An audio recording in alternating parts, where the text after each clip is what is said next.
All right. Austin, thank you for putting your classes on doing that. It's my pleasure. It's my pleasure. It's my pleasure. What's so funny is, it's so funny because so many people kind of had a little bit of a conniption when I started doing this. Because the first thing is, well, how do you know they're not going to come to class? I'm like, I don't, I'm not their parents. Like, they'll come to class if they need to come to class. But it's the same thing. If you can't make it to class sometime, this is the whole reason I did this originally, was in case something happens and you can't get to class, at least you have something that you can watch later. I mean, it was kind of to make that less linear path of education. Well, how do you know they just won't watch your videos and then pass the class? I'm like, what's wrong with that? Like, what is, I guess it's just that I'm wired differently than most academics. Like, what's wrong with that? They're still taking the assessments. They're still doing the assessments. If anything, I'm hopeful that this will open up an avenue for students like in Madras. I've gotten a couple emails from students in Madras that need 243, and we just can't put a class in Madras. It doesn't make any sense. Like, there's not enough demand. Right. But if we can like invent a CRM where they can watch these and maybe come down to Bend like twice or 3 times during the term to take some kind of assessment. Everything else is online. I want to get Blackboard worked up over the summer, so all these assessments like this project, they'll just send to Blackboard instead of printing and handing in. I mean, if I can get that working, then we can hit satellite campuses. Well, how do you know they're not going to? Okay. Like, I just get tired of this. How do you know? How do you know? I'm like, I don't know. I don't know, but I know the current system isn't working for those students. So let's try something new. And I think that's the thing in academics is people don't like trying new stuff. They like it the way it's been. I don't think that's just academics. Well, true. And I think a lot of it is this whole idea of linearity, and we're used to, we're human beings. We like an order, we like a pattern, we like predictability to some degree, but life isn't predictable. Life is not a pattern. Something happens, a student changes their major in Prineville. Now they need a stat sequence. What are they going to do? Drive into Bend 3 times a week or twice a week? Maybe we can do something like this. It's still times if they're sitting at home watching. You're right. I mean, you define, and I think part of this is you hit a very important thing. When I started letting you guys do out-of-class exams, one of the big things from a lot of my colleagues, I know they're not cheating. I'm like, I hope they are cheating. That was my response to them. They're like, what do you mean? I'm like, well, tell me what you mean by cheating. Well, working together. Yes, I hope they're cheating. Like, it's how you define these things, like define seat time, define cheating. I want you guys collaborating. I want you cheating with each other.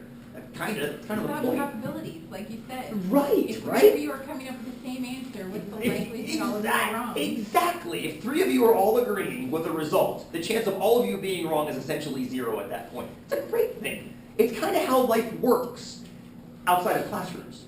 I mean, how often do people brainstorm ideas at meetings? Or have meetings where all are sitting together and bouncing ideas off each other? How often do you sit in a timed setting by yourself working on a piece of paper? Almost never. I feel terrible that we do it a little bit here. That's the one thing I haven't scratched yet, is that one last little bit of the old school, is the little in-class parts of the exam. I want to get rid of those too. I'm working on it. So, I saw a hand go up somewhere. I thought, please, Jamie. Sometimes, even if you can't make it, to watch a video, I mean, math is gibberish to me, so to watch it a second time around, Yes. solidify Yes! something that. Oh my you God. did the first time. How many times have I heard that from students? When you were saying it, it made sense. In class it made sense, then I left and I got a latte and an ice cream cone and I played with my dog, then I went fishing. I don't know if you do all these things, but I'm tired right now since week 8. But then it was gone. Then you can go watch it again. And I'm learning, I've started this week even, learning to press the pause button every once in a while and restart. So like if I start an example, I'll start it, then stop it, then start. So there's blocks of video, so you can go to one particular chunk and say, oh, that's that one example, oh, that's that other, rather than just having a big long string of videos you have to kind of fast forward through. But yeah, just being able to watch it again, I think is huge. It's just funny seeing the pushback. Now the CIS instructors are all about this. They love it. They're like, this is freaking, we've been doing this for years with audio. Right, they've been doing, Peter, yeah, he's been capturing audio off the overheads.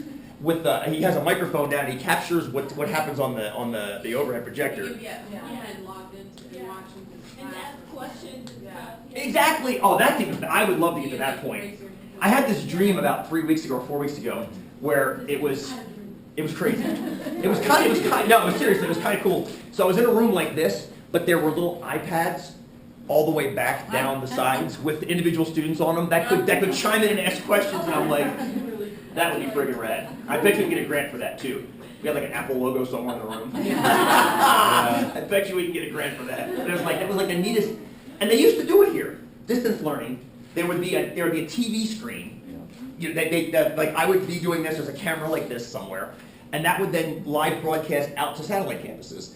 And the students were sitting there in small classes out in Prineville and wherever else. And if they had a question, they'd just be like, excuse me, Sean, like, hey, what's up, Prineville? And then they'd just say their question into the microphone, everybody could hear it. We'd answer it, go back out. I mean, it was basically distance learning existed, and then the budget cuts came in, and all the satellite campuses got shut down. And then we built them again, because we had more money, I guess. So it's just interesting to get back to that. We're kind of fighting back to where we were. So, we are Central Oregon Community College, not Bend Community College. So this is hopefully a move toward that. Yeah? Yeah. Darla, you want to say something? I'm sorry. You good? All right. Let me, actually, speaking of starting and stopping, that was a good 5.5 minutes.